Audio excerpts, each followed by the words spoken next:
everybody. This is our weekly webinar, and I will transition us into our PowerPoint, and we will get started. And I did not start at the beginning. There we go. Let me put you in presentation mode. I gotta move my little things all around. Here we are. Welcome, February 3rd. It's cold and chilly, and that personally makes me excited. There's a picture of the corner of 31st and State Street after a beautiful little snowfall and pretty much untouched snow. So the season is upon us. We always do want to give everyone updates of what's going on here in the near west side. We've had a lot of activities in December, and it's hard to believe January is already over, to tell you the truth. To get started, you will see a lovely picture of our neighbor, Valerie, and she was awarded the Volunteer of the Year award by AARP Wisconsin last year in 2020. So we are so proud of her and so glad she's a neighbor, and she's also a wonderful asset and voice for our neighborhoods. Next, we also squeaked in a cleanup on 27th Street in collaboration with United Methodist Children's Services. I think that might have been just a few days before we got our first snow in December. So happy to collaborate with the team there. MPD graciously showed up and had some other volunteers, and we look forward to getting another one going as soon, probably as the snow melts, if not a little before. Always trying to engage our residents at College Court. We got a very nice donation from the Dollar General, and they gave us quite a few holiday supplies. Near West Side Partners bought some small Christmas trees that we raffled off. So we really enjoyed being able to spread holiday cheer with our residents in College Court. Also, we've got a wonderful donation from the Milwaukee Food Market on Clybourne, and we're able to give away $40, $25 gift cards. So you will see in that picture Dwayne, our ambassador, and one of our winners. And then I don't know how my slide got so far moved over, but had beautiful holiday cheer in the neighborhood, decorating, and everyone really does seem to make our neighborhood stay bright and noticeable and pretty during the colder winter months. So thank you to neighbors for keeping our community looking pretty. We still have COVID, sorry. So it doesn't matter. You got that vaccine? Great, I'm so happy for you. You still have to wear a mask, stay 6 feet apart, and avoid crowds. Wash your hands. There's no graphic I found that meets the need, but you know, the key is the masks are gonna make a difference in our ability to stay healthy and well. Get your shot as soon as you can. There's a website for folks to sign up, and that was rolled out 2 weeks ago when they opened it up to 65 and older. And I think, as everyone knows, this is a moving target, so stay tuned. You can go to our website, go to the city website, and just try and find out what you can do about those vaccines. If you're a little nervous, then get yourself educated. It's important that we do get the vaccine and that everyone feels comfortable when they get it.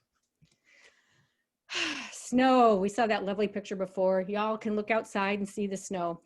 Please, please, please, please shovel your walks. And more importantly, as you see in this picture, if you are near an intersection or you have an extra hour on Saturday, go to your nearest intersection that isn't shoveled properly and do it.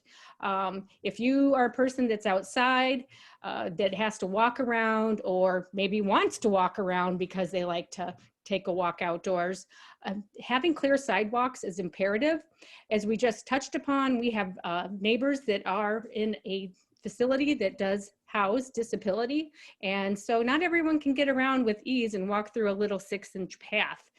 So I can't say enough, get it done. The city, I think, is going to be jumping on folks that are not doing that, because man, oh man, they could probably use a few extra dollars.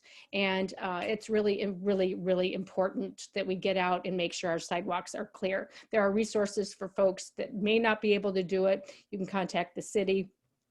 Give me a call and I'll see what I can do to help you, because it is a safety issue.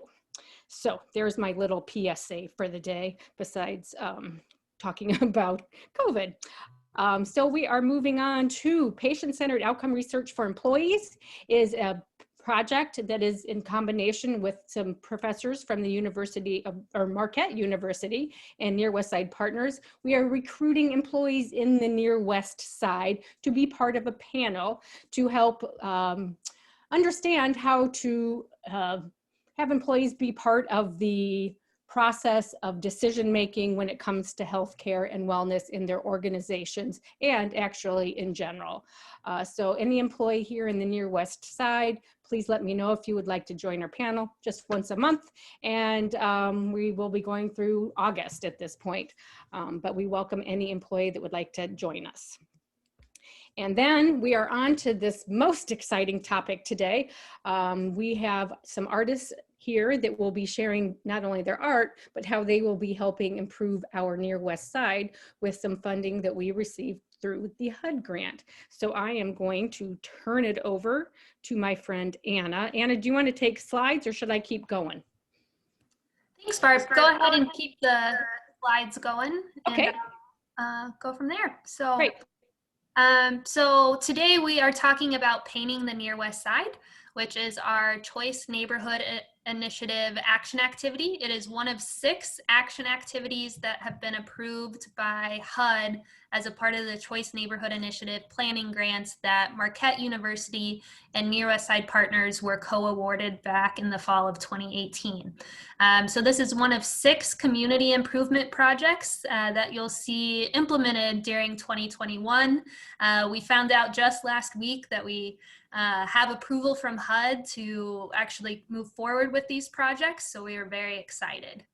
So this particular project is murals all across the Near West Side.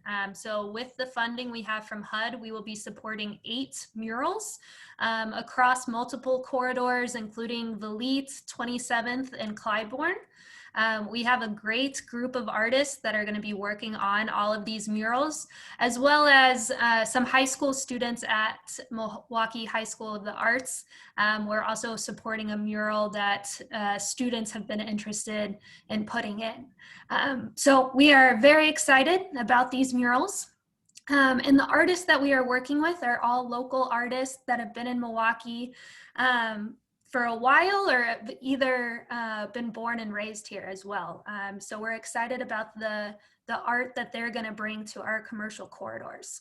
The design process for each of the murals looks a little bit different based on where it's at. Some of our artists have had ideas for particular buildings for years, and then some, as they were matched to a particular property, have come up with ideas. And so really, what each of these murals is going to bring is color to the streets, but also really highlighting the history of the Near West Side and of Milwaukee. So we really want to make sure that these murals kind of tie back into the neighborhood and to the community. And so through this presentation, as well as a survey that'll be launched later today, residents and other stakeholders will get a chance to provide some input on the current sketches of the murals. And so we can collect that feedback and fine tune the images before they are installed. So we're really excited about this. One of our largest murals is hopefully going to be at 27th in Wisconsin, at the city-owned building that faces west. And so this is a very prominent intersection, and we're excited to put some art up there, and are working very closely with City of Milwaukee to make sure that we do our due diligence in bringing art to that particular intersection. We also are working and doing our best to have youth involved in the production of each of these murals. So many of our murals are actually going to be painted on panels and then installed on the sides of the buildings. And so with this, the lead artist can kind of break down sections of the mural that youth can be involved in actually painting. But with COVID-19 still going on, we do have to go through safety precautions and making sure that everybody is safe and socially distanced as a part of these painting projects. So we're still working on the logistics of that, but as we are able to get local youth involved, we will. And I know one of the questions is probably why are these art projects going on certain buildings and not others? So we have had over the past 5 years since Near West Side Partners began, several property owners that have approached Near West Side Partners saying that they're interested in art on their building and wanting to get connected to artists. And now that we have funding to make that happen, we've kind of made those pairings between the artists and the building owners. But this is not going to be the end. So if there are places that you think art should go, or if you're a building owner and you would like a mural someday, please reach out to us. We're really hoping that this is just the beginning. These 8 murals is just the start, and we'll continue to add more and more murals to our program for years to come. So please be on the lookout for the survey launch. That'll be out on Facebook as well as the listservs today. So you can provide some feedback on the mural images, as well as learn a little bit more about our mural artists. And with that, we have a couple of our artists with us today. We're gonna provide a little overview of all of our artists, and we'll go ahead and start with Fred. So Barb, if you wanna switch to the next slide. And then I'll have Fred Kames introduce himself and talk a little bit about his work. Hi, everybody. So I grew up in Sherman Park. I live in Washington Heights. I have a studio in the Near West Side on 40th and McKinley. So, I have a strong connection to this part of Milwaukee specifically. I have definitely, ridden my bike and driven through the neighborhood quite a lot. So I've watched and looked at some of these buildings in the past, and it's pretty exciting. It's pretty exciting to be able to actually now have the opportunity to create a piece of work in this neighborhood specifically, and then, on a wall that I've actually looked at before. So I did kind of start as a kid with graffiti. It wasn't the most productive use of my time, but I did really enjoy creating, and I learned a lot about going large and, working in kind of weird surfaces that has definitely informed my mural making. As I specifically thought about the neighborhood and what I wanted to do, there's such a rich history, in Milwaukee, but this neighborhood as well. And I didn't want to focus on one specific person or event. So rather, I thought about the sharing of knowledge and passing from one generation to another. I also really was thinking about how food is quite commonly a time when you pause in your day and, you spend time with people that you like or hopefully love, and, you share, a community or a family event. So I was kind of, as I was thinking about this, just starting some concept drawings that might encapsulate some of those ideas without actually, having a specific space in mind. This is one of the kind of ideas that I'm working towards, but the shape of the building that I'll be working on is a much longer rectangle. So I'll definitely be adapting it. And I think it'll also be interesting to hear some of the feedback from these surveys as I move forward in the next round of drawing. And, I'm really excited to make something really awesome and cool for the neighborhood. Awesome. Thank you, Fred. Yeah, thanks. And we can go on to our next artist, our next slide, who was not able to be here today, but Barb, if you want to play Bayeda's video. And there is not sounds with this, so I'll kind of read her captions. So this is Bayeda Meredith. She's a local artist originally from Thailand, but has been based in Milwaukee for the past 10 years.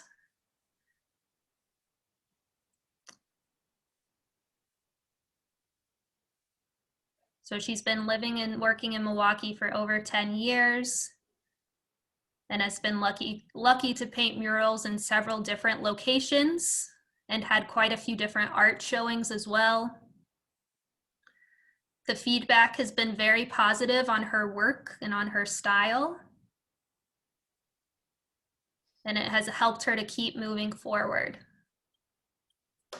The style of art that she'll be painting is more modern.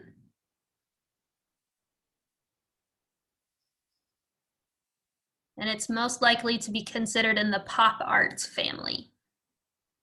This is a result of using fresh and bright colors, very vibrant, and adding many images and patterns and layers to her designs. This technique is something that she has created, and from the different parts of her personal history, and from the different cultures she has lived in. She would like to have people walk by her art and have feelings that they are looking at a photo from the family album. That is a feeling of good memories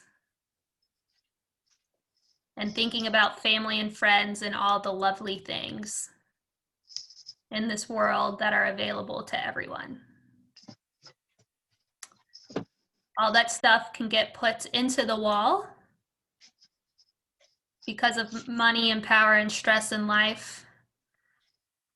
But actually the blue sky and the green grass and the friends and music and life and love are right in front of us. Hopefully you'll have that feeling as well. Thank you for the opportunity, and I wish luck and love to everyone on the road ahead. Take care. We are very excited about Bayeda's mural, and you can learn a little bit more about her in the survey that'll be published later today. We can move on to our next artist. So next up we have Rosie Petrie, who is a mother and self-taught artist and storyteller. While her primary medium is fabric portraiture, a background in printmaking and photography and journalism has facilitated multimedia storytelling and invites participants more deeply into conversations about collective liberation. In 2020, Petrie was named a recipient of the Mildred L. Harpel Artist of the Year Award. As the 11th Pfister Artist in Residence in 2019, she created a space to showcase her fabric portraits, record podcast interviews, and celebrate traditions of the African diaspora. Petrie was also a 2019 finalist in the Emerging Art category of the Mary L. Knoll Fellowship Awards and a Milwaukee Artist Resource Network mentee under Della Wells in 2018. Petrie's work has recently been featured in shows at the Racine Art Museum, Walker's Point Center for the Arts, Zoo B Gallery, Concordia University, the Trout Museum of Art. So the image here is her drawing for what will be one of our two vinyl printed murals, as opposed to traditionally hand painted. We're doing two murals that will actually be printed on large vinyl wraps that'll then be attached to the building. And so this one is entitled Milwaukee Braves and depicts Hank Aaron as well as his brother. And I think it's fitting, her image came before Hank Aaron's passing, but I think this mural would do a lot to memorialize Hank Aaron's legacy in Milwaukee. So we're very excited about Rosie's design.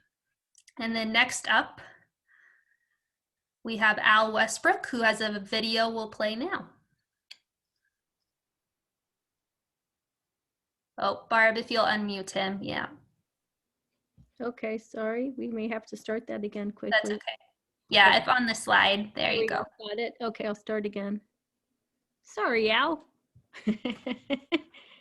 Okay, we'll hit play. Westbrook. I'm a Milwaukee artist, born and raised. I would like to thank those involved in selecting me to be part of this project. I feel very grateful to have a hand in this, as this is a city that I hail from. I know the area very well. In my youth, I spent lots of time around that area as a skateboarder. And coming from Washington High School, I would catch the bus to the corner of 27th and Wisconsin to get dropped off and meet up with friends, and we'd do our thing. And so I'm very familiar with being around and in that area. And I've watched it over the years. So yeah, I find it incredibly interesting to have my own artwork in the spot that was picked for me, as I think it's a prime location to have something inspiring and colorful and joyful, progressive, to possibly motivate those that live there and commute and work in that area, to give them that little bit more initiative and enjoy to go throughout their day in a city that can be trying sometimes, especially for those of the minority community. Um, so once again, thank you very much for adding me onto this project, and I hope to see my artwork up soon and have this project come to fruition. Thank you. So we're very excited about Al's work, and the work he is working on will be at the 27th and Wisconsin location, so our most prominent mural. And it will be one of the vinyl wraps as well. So we're very excited about that project. And so moving on to our next guest. I did this last time and I'm still trying to, if I hit my, oh wait, there we go. Sorry, this is it. The toolbar has hidden from me. Let me move. There we go. Okay, ready? Ta-da! There we go. So we are very excited to have two of our artists live with us here today. So we have Brandon Minga and then Brad Anthony Bernard. And so I will turn it over to the two of them to have a conversation about their work as well as their process and how they construct their ideas. And gentlemen, would you like me to stop sharing so you can chit chat? What would you like to do here? I can put you on your own screen, or we could just keep the pictures and listen and look at your small faces and enjoy the dialogue. Yeah, thank you for asking, Barb. I think as long as you're willing to kind of scroll through based on our prompts, I think Okay. that works really well. Thank you. I don't know what Brandon's thoughts are. I can barely hear you, Brad. You can Yeah. barely hear me?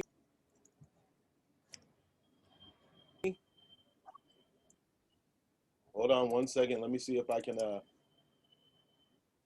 Oh, yeah. How about now? Okay. All right. Good deal. Good deal. Trying to deal with a little technical difficulties here. But nevertheless, I'm Brad Anthony Bernard. It's great to be here today, to be in conversation with Brandon. I've been a near West Side resident a couple different times. Some years back, I was a resident for about 6-7 years. Had a handful of friends that lived over here. Patrick Turner, may he rest in peace, a Milwaukee artist who was quite prolific, lived on Martin Drive, and him as a friend and mentor is what brought me to the area many years ago. And I know that he was a longtime resident. And so years later, after his passing, through the recommendation of another good friend who lived in the area, introduced me to Pat Miller. And I've been a resident here. Second time around, this is probably going to be, this is my 9th year in total of being a near West Side resident. So I'm thankful for that. And as far as this opportunity here, I just want to just say right out the gate, I commend Near West Side Partners for their dedication to really aligning themselves with area artists, not only locally, but in the Near West Side. And a special thank you to Pat Miller as well as Melissa Muller, because Pat Miller, as a property owner in the area, introduced me to Melissa and the Near West Side Partners staff. And so with that came this great alliance. This CNI, the Choice Neighborhood Initiative, is perfectly aligned with the concept of the Westview Mural Tour, which I presented to Near West Side Partners. So this is just a great opportunity, and I thank you all for having us here today. And Brandon, if you'd like to introduce yourself, I'll mute myself while you do that. Okay, thanks, Brad. I'm Brandon Minga. I'm also a local artist. I was born and raised in Kenosha, moved to Milwaukee in roughly 2004 permanently. And I've been in the Washington Heights neighborhood for, I think this is my 11th year now. And I'd love to see the development that has been happening within the Near West Side. And I mean, all over the city for sure. But I think in our neighborhood specifically, there definitely needs to be this inspirational moments for folks to see something more positive and for us to, help influence that and really kind of make our mark on the communities we live in. So I would second Brad's appreciation and acknowledgement for the Near West Side partners to bring this to life. And then are we going to kind of go back and forth, or should I just kind of walk through this previous work? Yeah. Why don't you talk about what's on the screen right here as part of your mural or public art legacy thus far? Sure, yeah.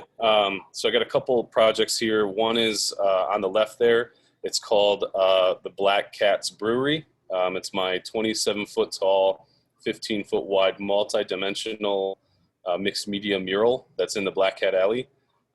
It's been there, I think, for, gosh, has it been 5 years already? Yeah, I think it's in there 5 years.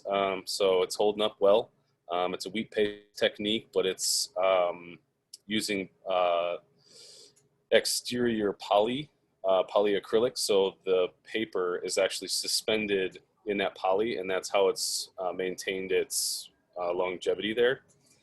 And then to the right is a live painting project that I did with American Family Insurance.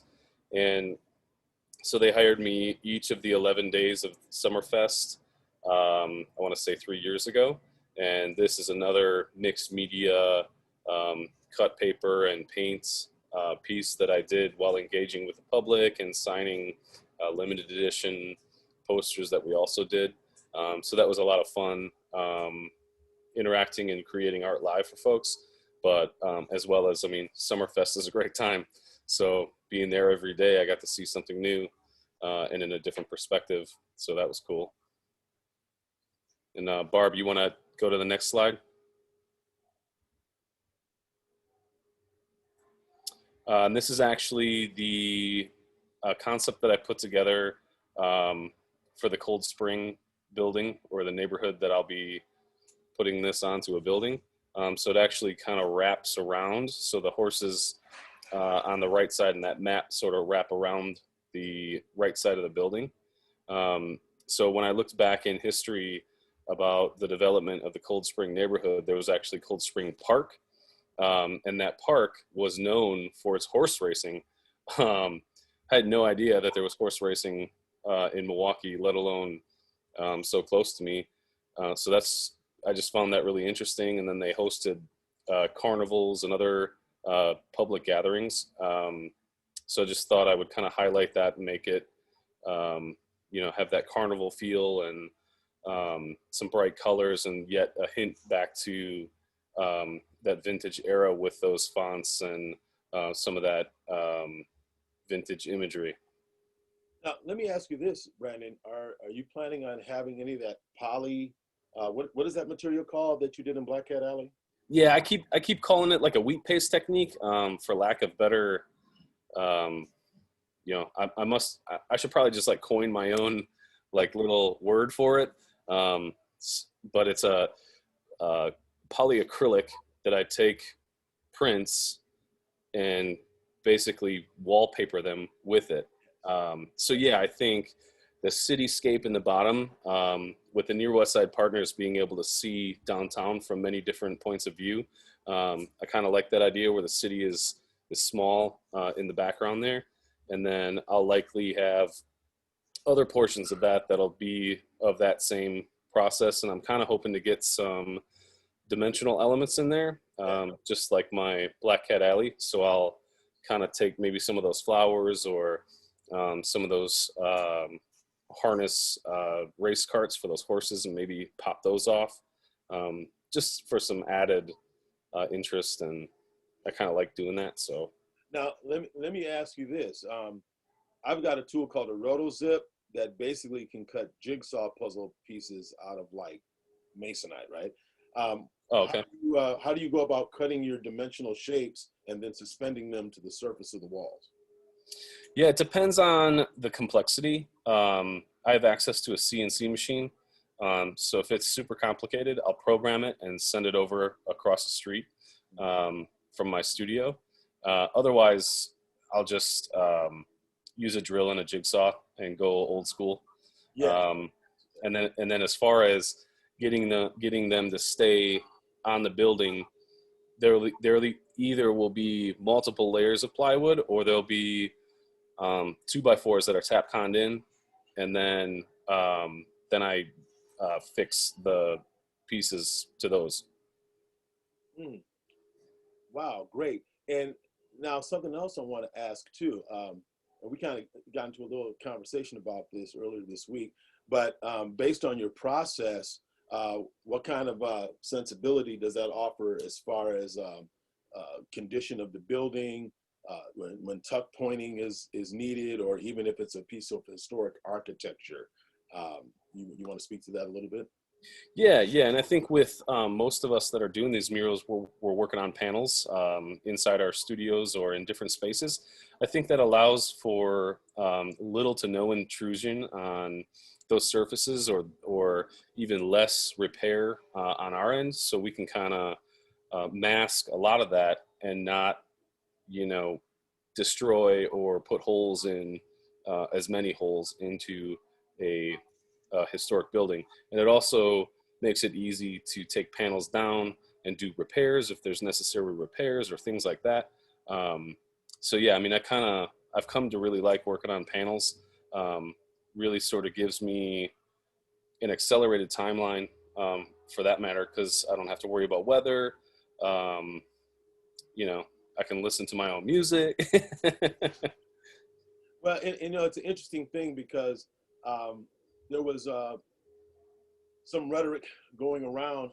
There was a group of individuals who were against Shepard Fairey doing his mural here in Milwaukee because they said it was somehow jeopardizing the integrity of historic architecture, and so it caused a kind of a rift in how the city was seeing public murals in a way that really had never been brought to the forefront before. So I think this is a great way to circumnavigate any concerns about historic architecture and the precious Cream City brick or what have you.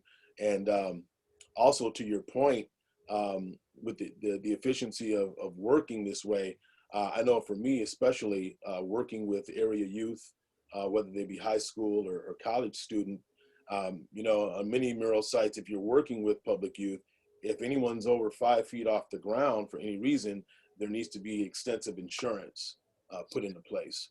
Whereas when working upon panels, especially in these times, youth can be easily socially distanced and then also not be at risk for any kind of substantive injury.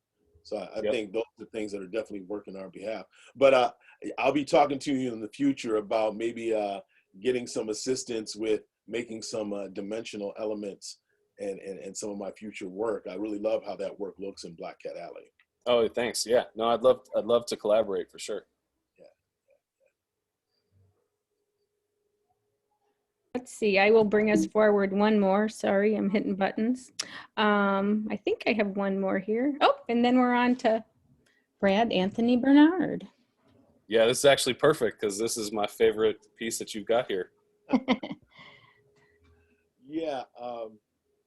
Well, what you see on the right side is the original mural that was done in 1995. 2 years after graduating from the Milwaukee Institute of Art and Design, our Brandon and I's alma mater. And then last year, I was invited back by the House of Peace to restore the mural. And so the same individuals were left, with the exception of Brother Booker Ash, who is in the center of the mural on the right.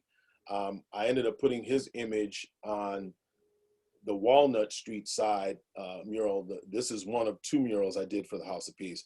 And so, in replacing him on the other side, it gave me an opportunity to include other members and pillars of the community.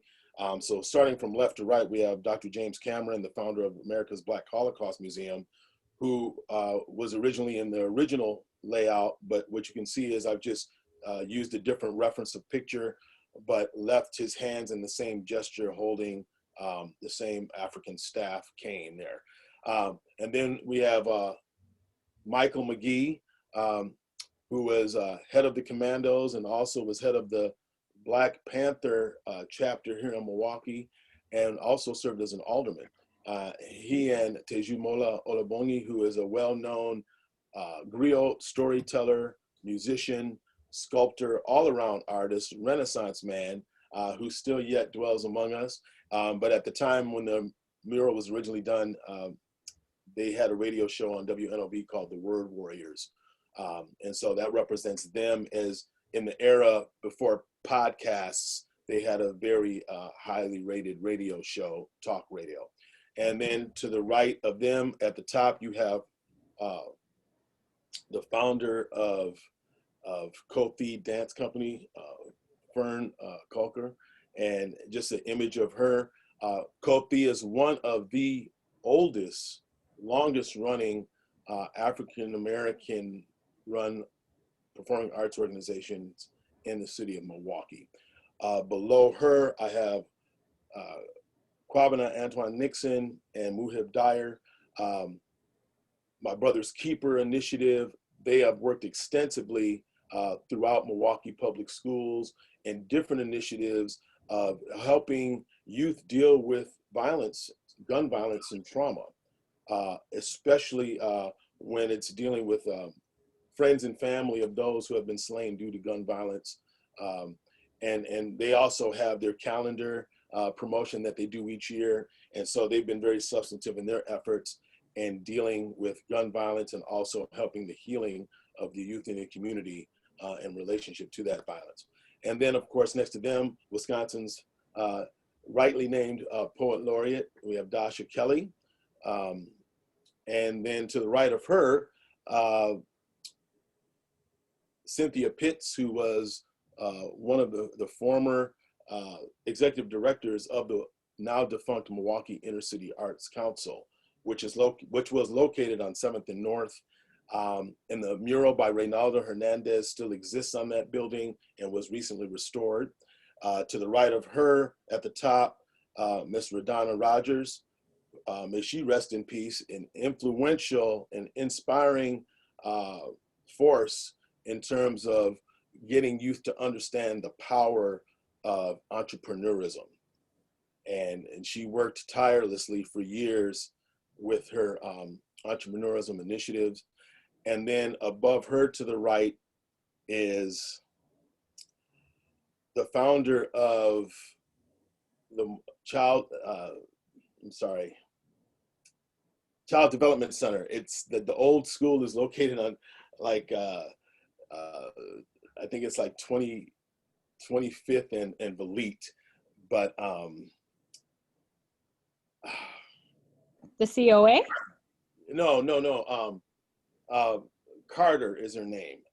Carter Child Development Center, and her name. Well, no. I apologize about that. And then at the bottom there is Mr. Melvin Hall, may he rest in peace, former chair of the board of directors of the Milwaukee Inner City Arts Council. So that's just kind of a little quick spiel, not quick, but that's a spiel of all the people represented there. And I thought it was important to just showcase the different generations and influences. There's no necessarily youth represented because I think the youth need to be able to look to the next generations up as far as aspiring. And so oftentimes youth can be impactful even in their young age, but I wanted to center it around the middle-aged to older, elder generations. Now you can move on from there, Barb.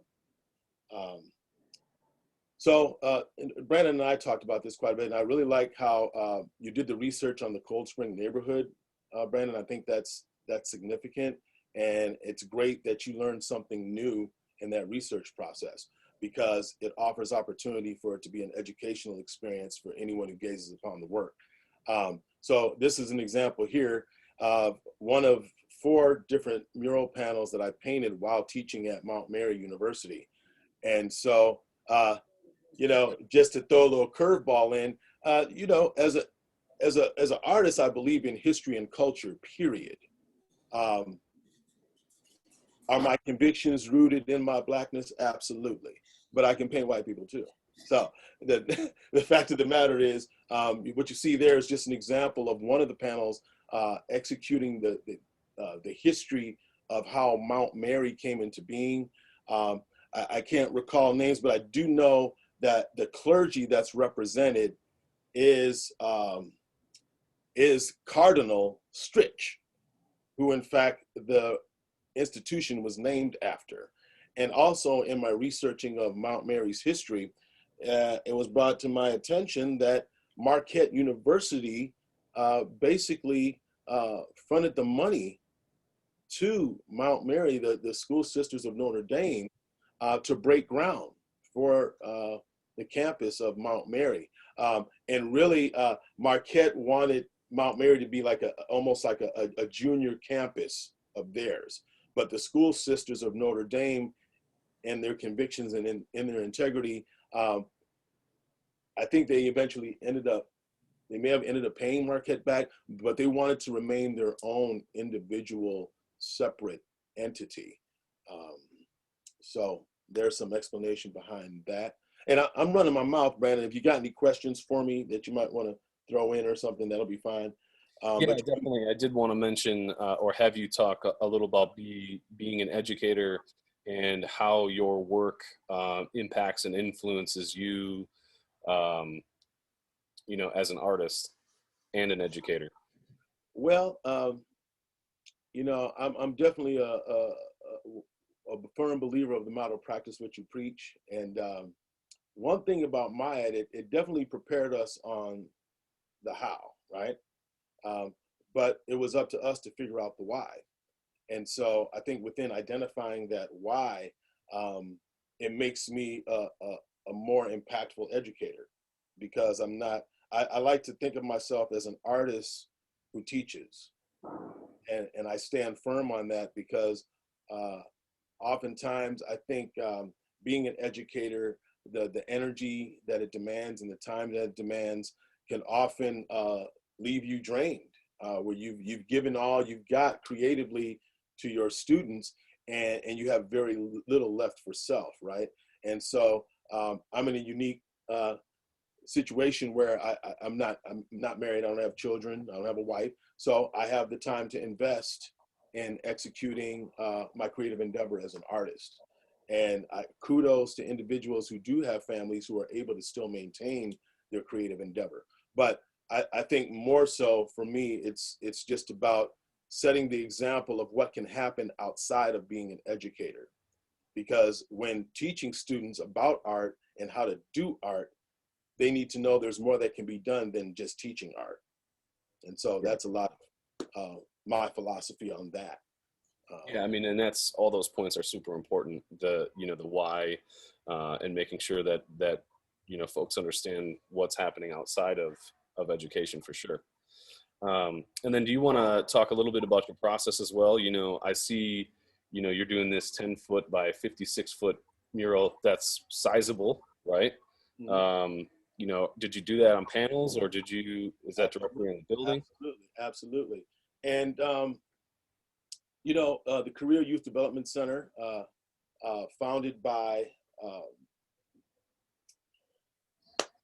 she's on the mural there, Miss Janetta Robinson. You know, those are on panels. And just to kind of talk a little bit about how artists can forge relationships with entities in the community. Myself and Brad Pruitt, filmmaker here in Milwaukee, we forged together a nonprofit called Collaborative Effect. And that's what spawned the murals on the House of Peace, right? We call those the Life Work series, celebrating African-American excellence in Milwaukee. part of that Life Work series, and the last piece was this Victory Over Violence park mural. And so we leveraged a deal with CYD, the Career Youth Development Center, and the Milwaukee Enterprise Center. And so what happened was Career Youth Development vouched on our behalf to Milwaukee Enterprise Center to provide us warehouse space to execute the murals. And through the leveraging of that relationship, we maintained office space and warehouse space in the Milwaukee Enterprise Center for a good 2 or 3 years. And so, again, Near West Side Partners has done some, attempt to do something very similar, but it speaks volumes about how supporting artists in the Milwaukee community can be impactful. So this was painted on panels, and it still exists there. It's in relatively good shape.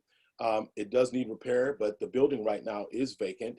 And so I had been to some talks about how to go about restoring the mural. My question was about what's going to happen with the building. It makes no sense to restore something if the building gets torn down, right?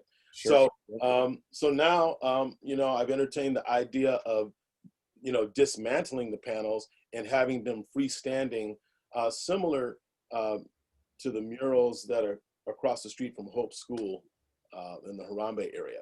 And so this was effective because, again, different community artists were able to come and participate on the painting of the mural panels. And the overall process took about 4.5 months, maybe 4 months, 4.5 months. Yeah, for sure. I mean, that's a huge, huge mural. And it was definitely a labor of love, but to the point about archival use of materials. And I know you're all about this, Brandon, and some of the stuff that you've done. I think it's important that the murals are painted on a proper surface and then protected effectively due to the inclement weather that we have in the state here. So I think with the Black Lives Matter murals that went up all over the country, what was beautiful about that whole thing is that many young artists who may have not had the opportunity or the platform to showcase their work on a public wall space had the opportunity to do so. So I think that was very beneficial and very uplifting for many area artists. But then there's also, when it comes down to the professionalism of having something last through the decades. The beauty of the House of Peace mural was that even though they wanted me to restore it, it stood the test of time for almost 25 years.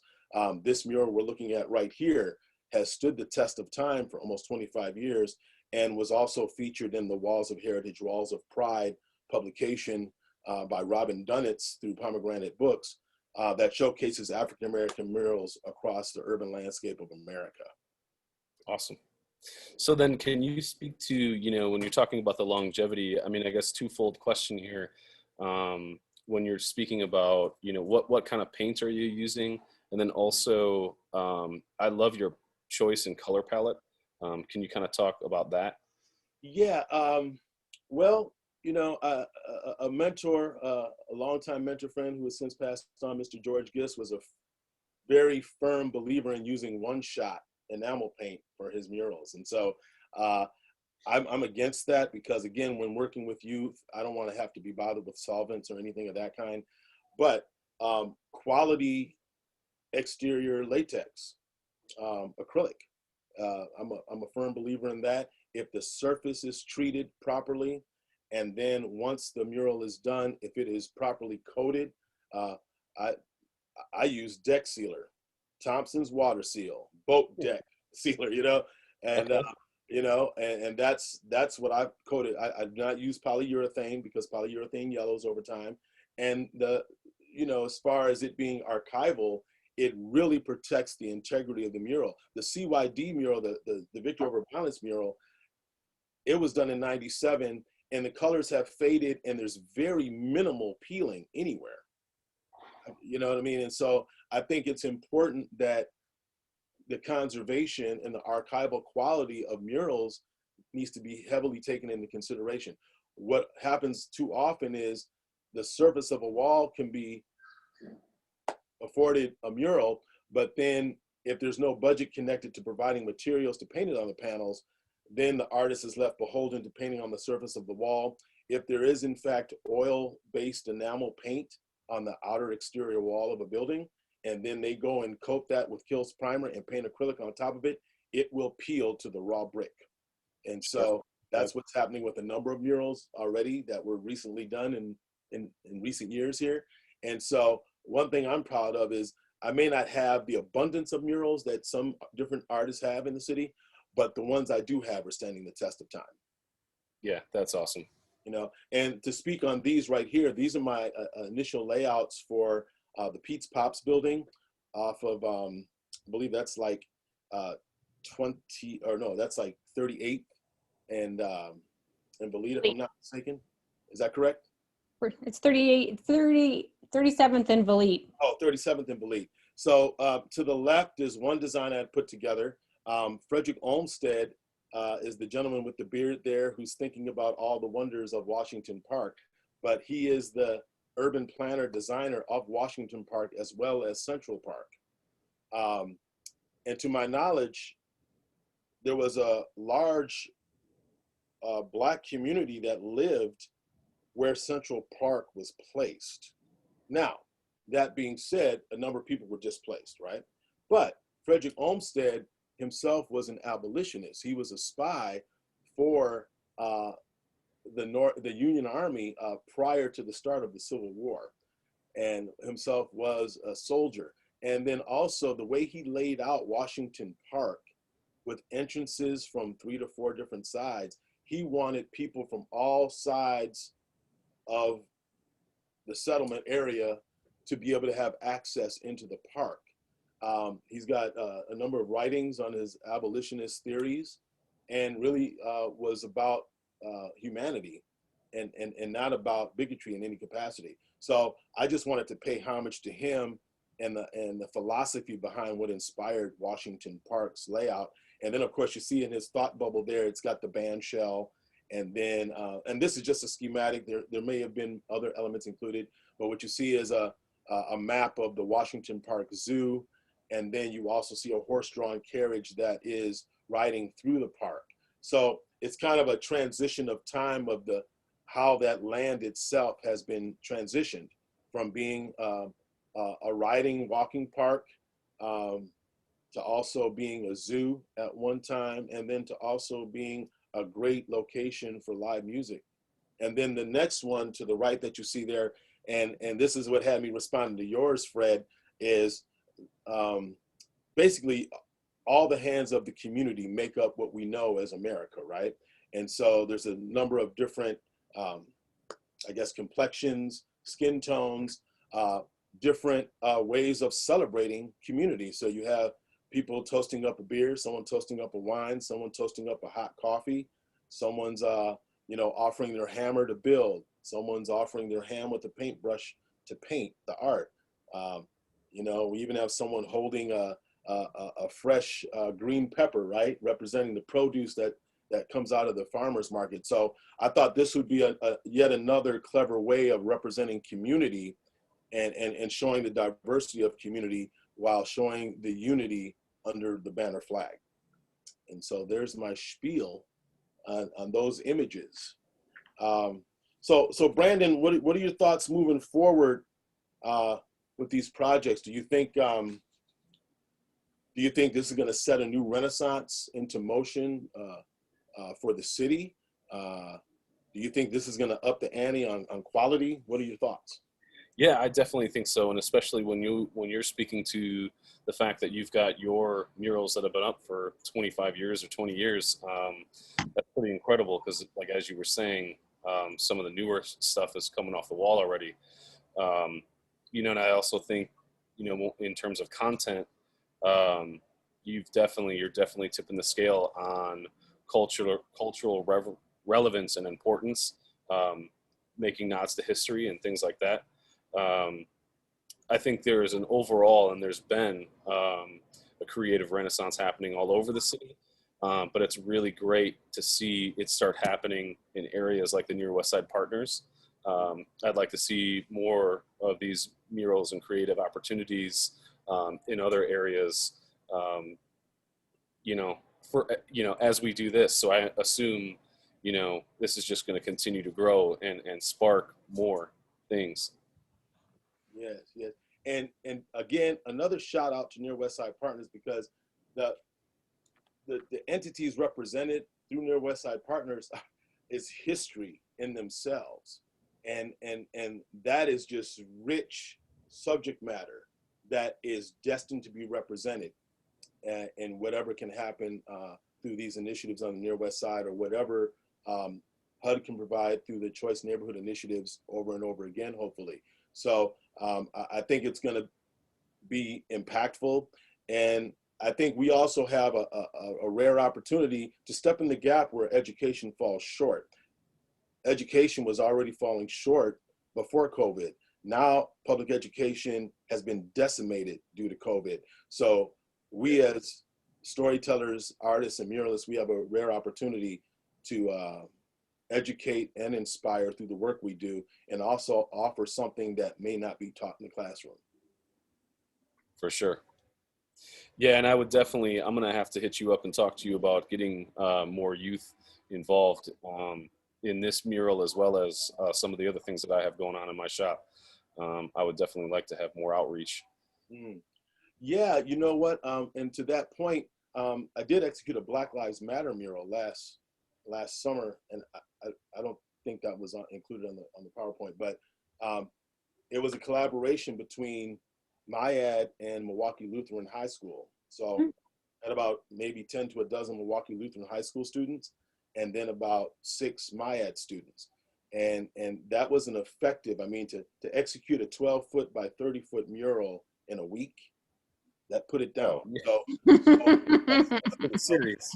So right now, I'm assembling another crew for a project at Marshall High School, and so we're gonna Wonder Twin Powers activate on that, Brandon, because us as MyAd alum, and then also being a hub for MyAd students currently enrolled to have an opportunity on public artworks, I think we could put together a solid crew and execute quite a few. Awesome. Well, thank you, Brad and Brandon. This was a great conversation to listen to. I definitely learned a lot, and I'm very excited that we're going to be able to put some of y'all's artwork on some Near West Side buildings in the next couple months. Yes. So thank you both for joining us, and I'll turn it over to Barb to kind of wrap us up for today. Yeah, and I definite big thank you to both of you, the team that helped put this together. Anna, Melissa, and Elizabeth made this possible. And let everyone know we do record this, so you can find it on YouTube, our Near West Side Partners YouTube, and then it will be put on Facebook Live or Facebook video again. So this one will probably take a little while to upload because it's a bit longer. So do look for that tomorrow. We will share that with our artists. And then as you go there, you go to our website, we'll have our artists' information. We'll be dumping a lot of this into the CNI spot so people can find and be able to access these beautiful pieces of art, find out more about our artists and all the actions that are going on with Choice Neighborhoods. So both of you, thank you so much for helping Near West Side make the community a great place to live, work, and play. It's the power of the partnership, as Keith Stanley says, and this is a pure example of what it takes. So we really are excited to have spring come and be able to get all this going. Thank you to you all for having us as well. Yeah. Thank you as well. Okay, I'm going to move on to our next slide, and I will be in presentation mode. Oops, I'm staying there. Okay, little me. So then this kind of actually segues in, and Brandon is the artist that we're working on with the neighborhood markers. So he gets to cover a couple bases with us this spring, and each neighborhood will be getting a specific marker. We are working through each neighborhood to try and get some impact, trying to decide one basic design that all neighborhoods can enjoy, and then we'll work with the neighbors again to tailor it so every neighborhood has something that's unique to them. So we have the Pigsville tomorrow evening.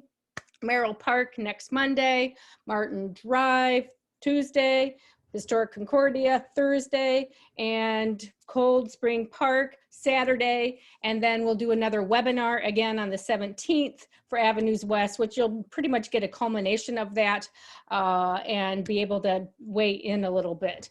But certainly don't hesitate to contact us. And if you missed a meeting or want to learn more information, we will get you up on board. We want your information. I have a gal that came and actually said, I have a really good history of our neighborhood. And I said, this is what we want, because we're going to try and incorporate that into the art and then have like a QR code. So lots of neat stuff.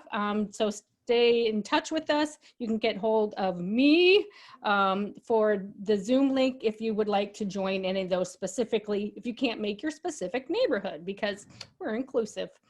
And then we always need support in many other ways. So if there is a way that you could do a financial donation, we definitely appreciate, in addition to your time and talent.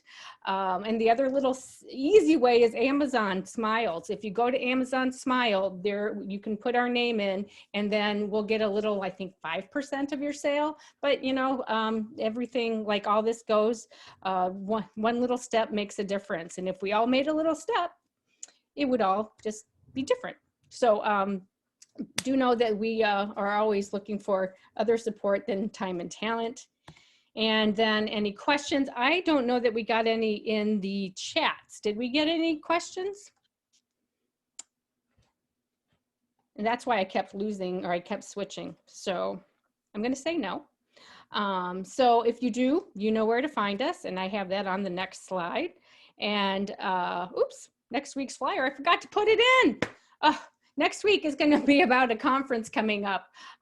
It's the, why can't I remember, International Town and Gown ITB conference. So we are highlighting that. It's a community-based conference, and we would like to have folks be aware, potentially submit some proposals. So that is that. And then piece of art from this summer, shortly after the George Floyd murder, beautiful piece of art downtown. And we have the Home Bridge that's lit up every night. So again, art is everywhere. It's pervasive, and it makes our culture a great place in general. So thank you, everybody. These are, you can go to Facebook and the YouTube Live for more information. And we look forward to seeing you again next week. Have a great day. Thanks.